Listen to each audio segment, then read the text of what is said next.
Hi, everybody. I'm Anna Hagan, and this is Nxt In Sales, a next level podcast. I am so stoked to introduce you guys to my guest today.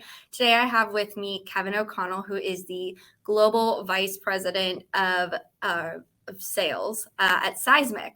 And Seismic is one of the largest and top sales enablement platforms in the world. Thanks so much for being with me today, Kevin. How are you doing? I'm great, and I appreciate you having me on. Of course, of course. Well, obviously, I've gotten to know you a little bit, but I'd love for our viewers to get to know you just a little bit before we dive right in. So I will let you take it away.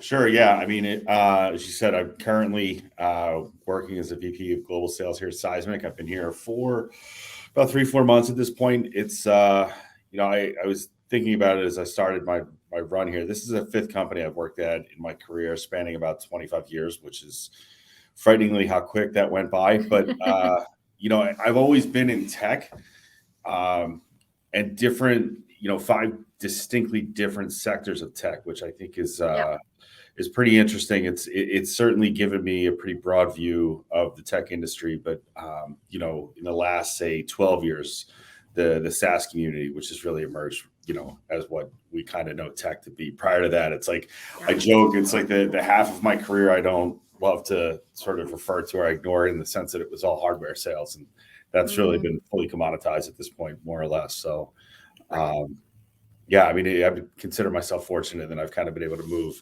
move around as my career's progressed.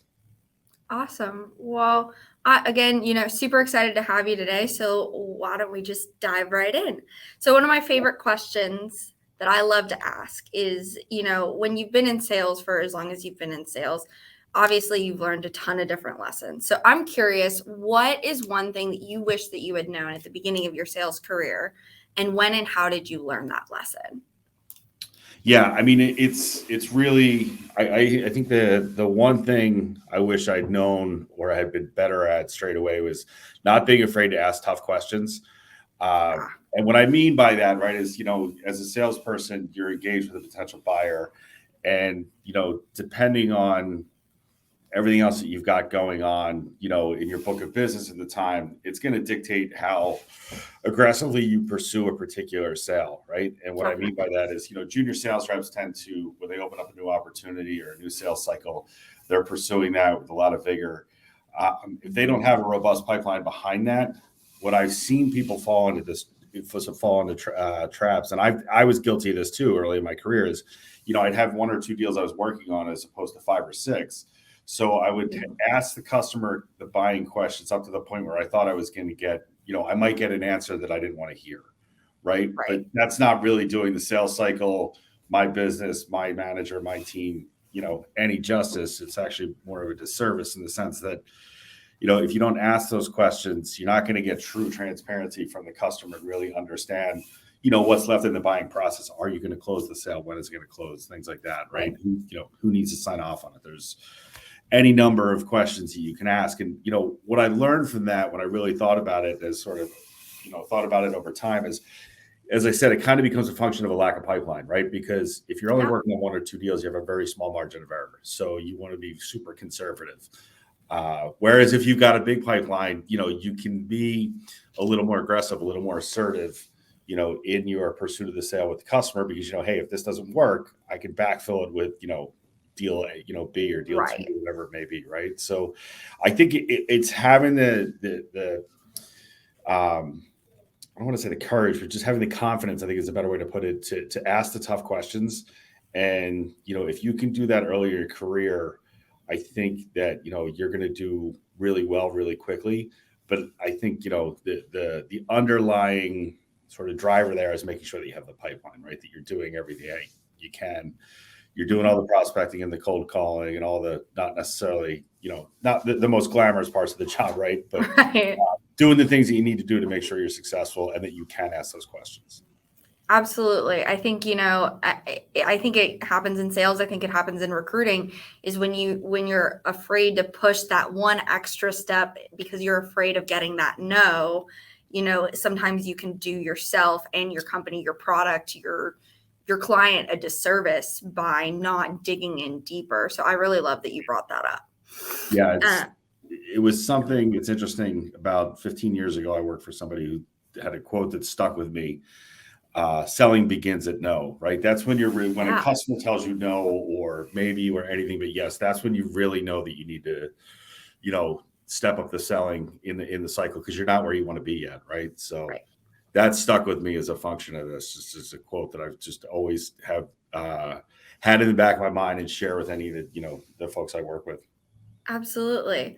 Well, and so, obviously you've been at a ton of different organizations or over the course of your career. And I know that you've helped with building out hiring processes. So, I'm a little curious, what is maybe your favorite question to ask when you're interviewing for your sales organization? And what does the answer to that question tell you? Yeah, it's interesting.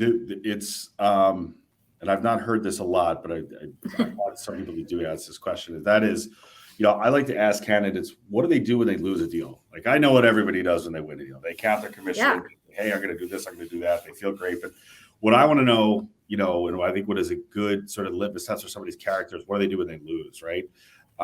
It tells me a lot about who they are and their competitive drive. And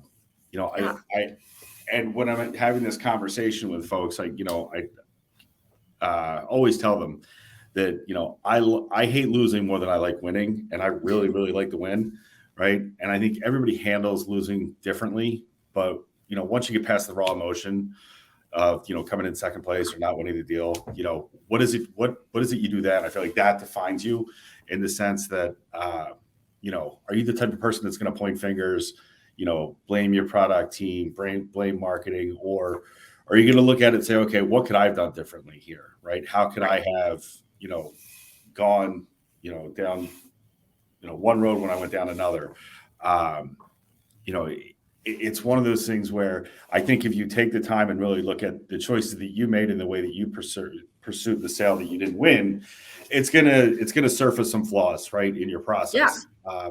And I think, that if you can identify those, triage those, and then do what's necessary to not make those mistakes again, then that's great, right? I think you have to treat losing as a learning experience, right? Mistakes happen, losses happen, they're fine.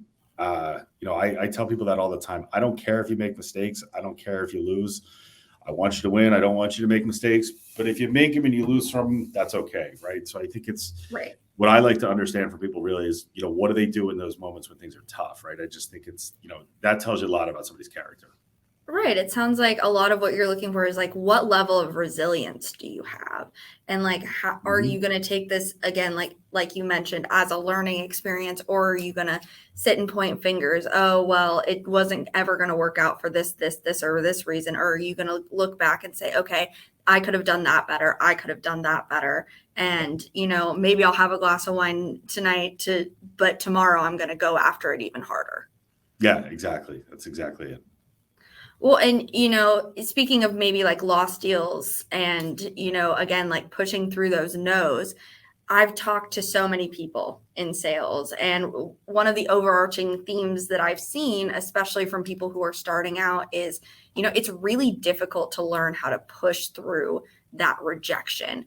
What would be your advice to those who are struggling with that?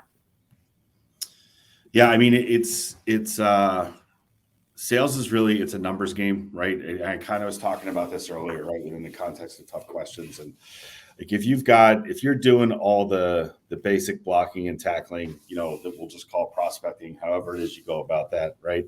But building a big pipeline for yourself, ideally you can sort of minimize, the rejection, right? In other words, you're going to be successful more often than you're not.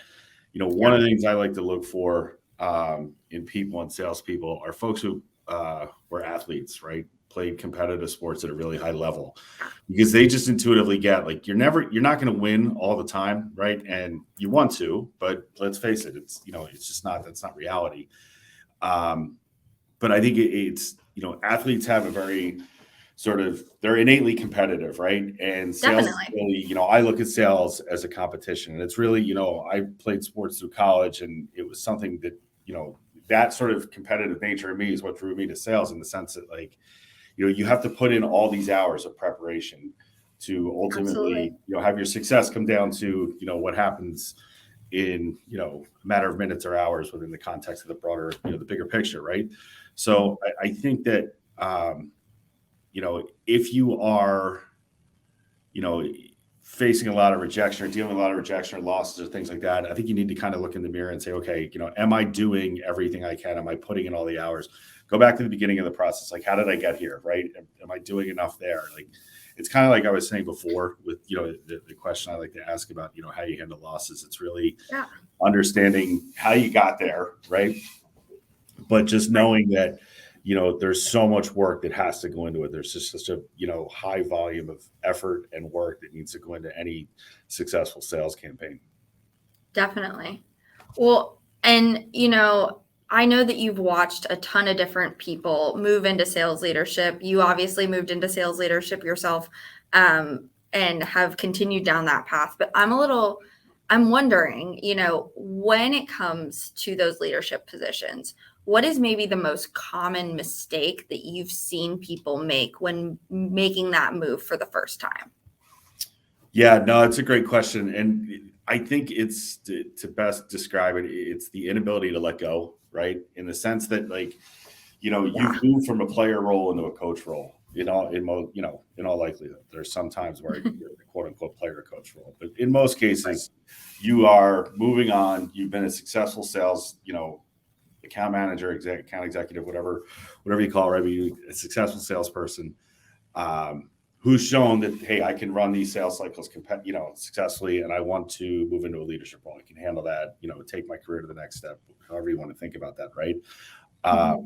But I think the tendency I've seen is a lot of new managers, a lot of new sales leaders will sort of step on the toes of their rep, of their, the reps on their team, and do work for them. Not in the vein of like, hey, I wouldn't ask you to do anything I would do myself. It's more like, no, I'm going to do this because I can do it better. And we've got a big quota and I got to get this done, right? I don't trust that you're going to get this done. And that's why I just think, establishing a mantra on your team of trust is so key. And that's something I learned that Salesforce, when I was there, and continue, I think to this day, really emphasizes this notion of trust with customers, with employees, with everything, right? Just across the ecosystem. And I think you have to, as a sales leader, you have to trust that your reps are going to be able to execute. You have to understand they are going to fail, and that's okay for reasons I kind of talked about before. You hope they don't, but they're never going to trust you if you don't trust them. And if you don't have that at the foundation of your team, then it's going to be really difficult, I think, to be successful. So I think you have to resist the urge, because it's very easy. I know what to do here. Like, I know how to do this. I've done this a million times.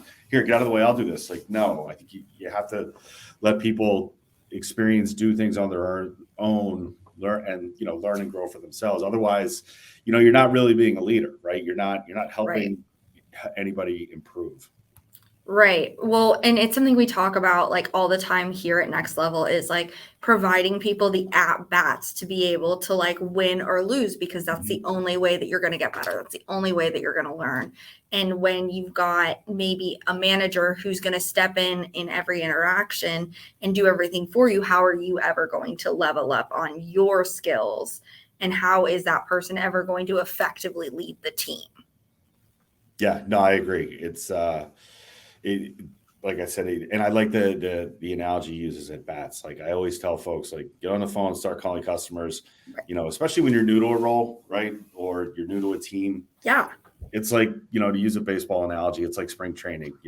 They have spring training for a reason. So you get the bad at bats out of your system, or the questionable at bats, just fine tuning your skill set so that, when the season starts, which is, very quickly after spring training starts, your skills are honed, you're having the right conversations, your messaging's on point, you're doing everything the right way. So, that sort of analogy definitely resonates with me, in terms of getting, trusting folks to do things on their own and letting them make the mistakes, and most importantly, learn from those mistakes so they, minimize the mistakes moving forward. For sure. And almost to, kind of flip the script on that question, I'm curious, we talked a little bit about like what mistakes you've seen, But what is maybe the top trait that you believe that leadership, maybe even across the board outside of sales, not just in sales, but across the board, what trait do you need to be successful as a leader? Honestly, I think it is the ability to trust that your team's going to do what they need to do. Yeah. It's not, and it's not an easy one. And it's, for the first half of my career, which isn't to say that I didn't trust the people I work with or vice versa, but it really wasn't a point of emphasis, within the day to day of how, we would do our jobs. And that really, the time spent, sort of the middle of my career, I really learned that, or middle of my career to date, I should say, learn the value of that. And I think that the best leaders out there, I think, have that, and they have that sense of trust, and they're willing to, like, they spend the time getting to know folks that they're bringing on or adding to their team, so that by the time they start, they know, hey, this is somebody I will be able to trust, right? Right. So that they can go and be successful in the role. So I think that really is the biggest thing in my mind. Completely. I 100% love that. And so, kind of going more down the route of like who you look up to in sales and in leadership, I am curious, who do you look up to in the world of sales? Yeah, I mean, it's interesting. I always tell people you should have a mentor, right? Identify a mentor. Yeah. And this is not, obviously, somebody told me this years ago, right? So this isn't like intellectual property that I'm disclosing. Right? But, it's identify somebody inside of your organization or inside of your business who you admire, who isn't necessarily a direct manager. Especially younger salespeople are like, oh, my manager, he's my mentor. That's somebody I look up to. You really should look at other people inside the organization who are successful. Maybe it's a peer of your manager, but somebody who's got a track record of success, right? And approaching them and asking them, like, hey, I want to, I admire what you've done in your career. There's a lot of things you've done that I'd like to do. Help me understand how you've been successful. Help me understand how I can be successful. Which takes a little bit, can be daunting, especially when you're younger, going to somebody who's a little more senior and saying, hey, appealing to their good nature of being a mentor, right? But I think a lot of organizations encourage that, at least, what I've seen. So that's something, almost everywhere I've been in my career, I've identified somebody who I've looked up to and worked with in that capacity. And what's great about that is, like, I still talk to all of them, right? I've talked to people that are mentors of mine from 20 years ago where, the relationship, we don't work together anymore, but the relationship has gone from professional to personal, right? So it just, and, you continue to sort of reap the benefits of that. I think it's easy to go and, find people on LinkedIn or, other places, but primarily LinkedIn, right? Who are always, posting content. And I'm not here to say that content's, not worth your while. I think it is, but I think the best relationships are the ones where you can make it personal, because LinkedIn, I mean, that's really a one-way exchange, right? Somebody's pushing that out, you're consuming it. And in almost every case, that's the end of the road, right? Whereas if you're identifying somebody that you work with inside your organization, it makes it personal, right? And they can give you, I feel like, more meaningful feedback that, should resonate more because they see you in action and they can contextualize it. So that, you can take action on it and understand it, and, they can see you in action too. So I think, in terms of looking up to people, I think it's, identifying who, the successful folks are, and then aligning yourselves with them in that capacity. I think that is really, really fantastic advice. And speaking of advice, before we wrap up this episode, do you have any advice that you'd like to offer the viewers, personal, professional, any type of advice at all? Yeah, I mean, I would say, the one thing I tell folks, and, I everywhere I've been, right, especially in the interview process, is, I said this before, sales is a number game, right? And I think you would use the term earlier that stuck out in my mind is resilience, right? The first year in any sales role, it's going to be tough, and it's going to be really tough, right? You've got to build your pipeline, and then you've got to start closing it, depending on what kind of product or service you're ultimately selling. You could have a short sales cycle, a long sales cycle, but I feel like sales cycles are generally longer than they are shorter anymore. So that you really have to be persistent. You have to trust that, you're going to get there by doing, all the things that, like I said, they may not be the fun things to do initially. But it's going to be a grind. But once you get there, the light bulb is going to go off and you're going to say, okay, this is a repeatable process in some level, right?